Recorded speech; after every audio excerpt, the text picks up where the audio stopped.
Hello दोस्तों, स्वागत है आप सभी का वैल्यू इन्वेस्टर यूट्यूब चैनल के ऊपर। इस वीडियो के अंदर बात करेंगे Indian railway finance corporation limited के शेयर के ऊपर, यानी IRFC के शेयर के ऊपर। अब IRFC में आज के सेशन में आप देखोगे तो 5.5% का रिकवरी आया। अगर मैं आपको बता दूं यहाँ पर पिछले एक हफ्ते का रिकॉर्ड, तो 8.76% IRFC का शेयर आपको ऊपर देखने को मिला है। तो ये पूरा ट्रेडिंग वीक अच्छा परफॉर्म किया है। लेकिन देखिए, एक चीज़ यहाँ पर कॉमन देखने को मिल रही है कि बाज़ार के अंदर ना FI की वापसी हो रही है। यहाँ पर आप देखोगे तो FI का डेटा, ये 18 मार्च का डेटा है, जिसमें FI या FPI आप जो भी कह सकते हो, इनका डेटा ये बताता है कि इनकी बाइंग आ चुकी है ऑलमोस्ट 694 करोड़ की। FI की बाइंग आ चुकी है 694 करोड़ और DI की बाइंग आ चुकी है 2534 करोड़ की। तो सिंपल सा मतलब है, FI भी बाय कर रहा है, DI भी बाय कर रहा है। सो मार्केट में एक स्टेबिलिटी है। अभी भी मार्केट में ट्रेंड नहीं आया है, मार्केट अभी भी आपको थोड़ा सा फ्लैट देखने को मिल रहा है। निफ्टी का अगर मैं आपको डेटा बता दूं तो निफ्टी आप देखोगे बिल्कुल फ्लैट है। तो मार्केट में अभी भी कोई ट्रेंड नहीं आया है, बिकॉज थोड़ी अनसर्टेनिटी अभी भी US की है, और साथ ही साथ डोनाल्ड ट्रंप के जो टैरिफ रेट्स हैं वो क्या होंगे, किस तरीके से अप्लाई किए जाएंगे, उनके ऊपर अभी भी कन्फ्यूजन मार्केट के ऊपर, ग्लोबल मार्केट के ऊपर बना हुआ है। तो इन्वेस्टर अभी भी थोड़ा कॉशियस है। लेकिन जो FI वाले हैं, US मार्केट के बाद अगर वो कहीं पर पैसा निवेश करना पसंद करते हैं, वो इंडियन मार्केट है, सभी को पता है। चाइना, ये सिंगापुर का मार्केट उनके लिए इतना महत्वपूर्ण नहीं होता है। बट तो बढ़ते अगर आप देखोगे इंडियन मार्केट में करेक्शन आया ही क्यों? क्योंकि डोनाल्ड ट्रंप ने टैरिफ लगा दिया, बहुत सारी चीज़ें हुई। वो अगर मैं बात करूँगा वीडियो थोड़ा लंबा हो जाएगा। अभी हम फोकस करेंगे IRFC के ऊपर। सो देखिए, IRFC में ना दोस्तों क्या एक्टिविटी हुई है। सबसे पहले ना दिक्कत की बात करते हैं, प्रॉब्लम क्या थी।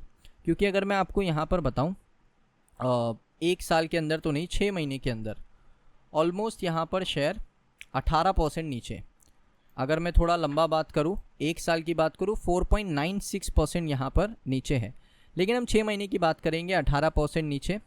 अगर आप देखोगे यहाँ पर 160 था बीच में, यहाँ पर शेयर 164 था, फिर यहाँ पर 150 आया, फिर इसके बाद आप देख सकते हो बहुत ही नीचे आ गया था 111। 52 वीक लो 108, 52 वीक हाई 229। सो यहाँ पर सबका सवाल ये है कि IRFC का जो शेयर है वो दोबारा से रिकवरी कब आएगी। देखिए, उसके ऊपर कुछ कह नहीं सकते। लेकिन एक चीज़ में अगर मैं आपको बताऊँ, ड्रॉबैक, तो सबसे पहले यहाँ पर हम ड्रॉबैक की बात करते हैं, जो कि है प्रॉब्लम्स। प्रॉब्लम क्या थी? देखिए, प्रॉब्लम बजट में नहीं थी। हम सबको लग रहा था प्रॉब्लम है बजट में, लेकिन एक एडवांस स्टडी करने के बाद मुझे पता चला है कि बजट में कोई प्रॉब्लम नहीं है। बजट का डेटा से हाँ, मार्केट को 1 या 2 दिन या 3 दिन प्रॉब्लम हो सकती है रेलवे बजट के डेटा को देखकर। लेकिन बजट की दिक्कत नहीं है दोस्तों। दिक्कत किधर आ रही थी? कंपनी के रेवेन्यू में। अगर मैं आपको बता दूं, यहाँ पर हम क्वार्टर्स पे जाएंगे, वीडियो को ध्यान से देखना क्योंकि ये डेटा बहुत इंपॉर्टेंट है। सेल्स का डेटा हमारा ये, इसमें आप देखोगे ना, आपको एक चीज़ देखने को मिलती है कि year on year sales growth कितना है, ये परसेंटेज के हिसाब से है। सो इसमें आप देखोगे जून 2022 से सितंबर 2022 का डेटा है, जिसमें 23% ग्रोथ आया है सेल्स के अंदर।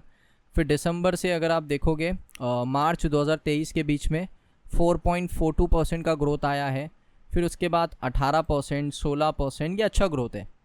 ये 23%, ये 18%, ये 16%, एटलीस्ट 8% भी एक अच्छा ग्रोथ है। लेकिन उसके बाद देखिए, पिछले 2024 यानी साल भर पहले मार्च के महीने से आप देखोगे ग्रोथ बिल्कुल कम हो चुकी है। 4.5% का ग्रोथ सेल्स के अंदर, 1.29%, 2.05%। तो सेल्स का ग्रोथ बिल्कुल क्या हो चुका है? ड्रॉप हो चुका है। अब ऐसा क्यों हो रहा है? देखिए, बजट सिर्फ एक वजह नहीं हो सकती, इसके पीछे एक वजह है जिसका नाम है EBR। EBR का फुल फॉर्म होता है एक्स्ट्रा बजटरी रिसोर्सेज। जो सरकार यहाँ पर क्या करती है, देखिए बहुत सिंपल से मैं आपको एक्सप्लेन कर देता हूँ। EBR का सिंपल सा मतलब होता है एक्स्ट्रा बजटरी रिसोर्सेज।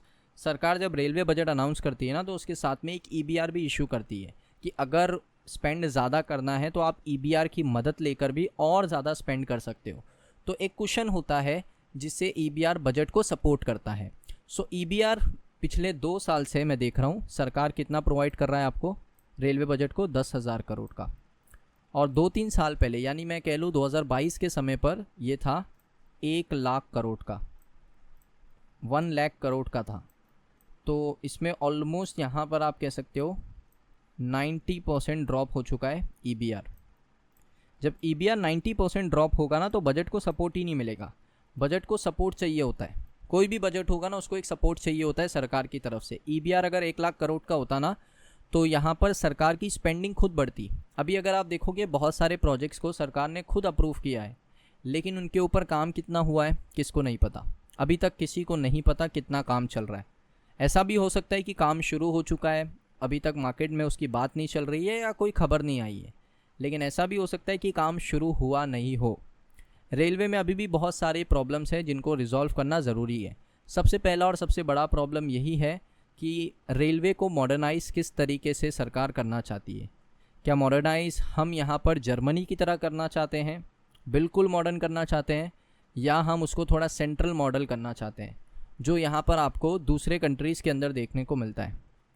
सो बहुत सारे सवाल है अभी भी सरकार के सामने जिनको सॉल्व करना ज़रूरी है, लेकिन हमारा ये काम है कि एनालिसिस कर सकते हैं हम। अब देखिए सेल्स ड्रॉप होगा ना, जब सेल्स का परसेंटेज ड्रॉप होगा, ग्रोथ आपकी ड्रॉप होगी, तो आपका प्रॉफिट भी देखिए बिल्कुल नहीं बढ़ेगा। वही चीज़ आपको देखने को मिली है, पिछले 2-3 साल से सिमिलर प्रॉफिट कर रही है कंपनी। अगर मैं आपको दिखाऊं, यहाँ पर ये डेटा है जून 2022 का।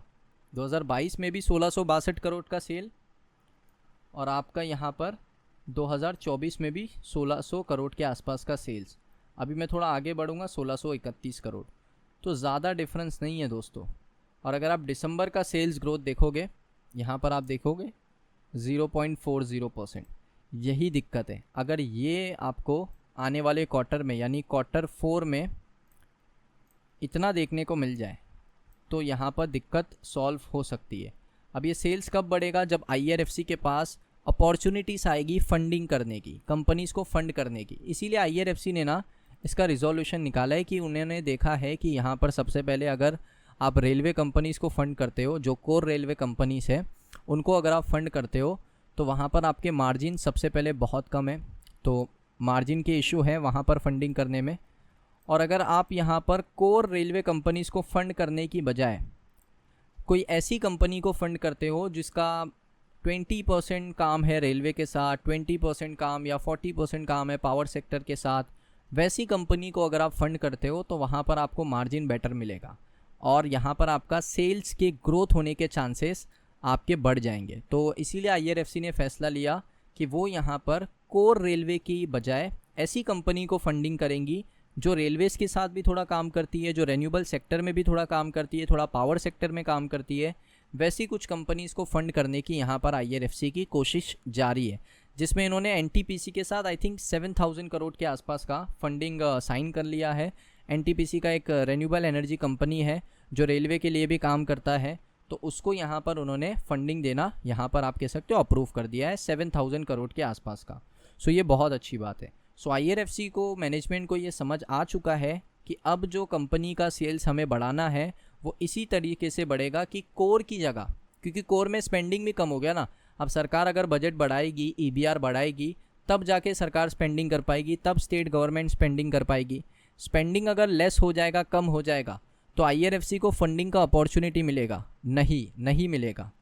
सो अभी अगर IRFC को फंडिंग अपॉर्चुनिटीज़ को इंक्रीज़ करना है तो उसको यहाँ पर नॉन कोर रेलवे कंपनीज़ को फंड करना पड़ेगा, जिसमें मैंने आपको बताया एग्जांपल के लिए NTPC का ग्रीन एनर्जी जो रेलवे के लिए भी काम करता है, तो वैसी कंपनीज़ को फंड करना पड़ेगा और मार्जिन उससे बढ़ेगा, सेल्स बढ़ेगा, प्रॉफिट ज़रूर बढ़ेगा। तो Q4 मुझे लगता है डिसेंट हो सकता है, लेकिन इस पर कुछ कह नहीं सकते।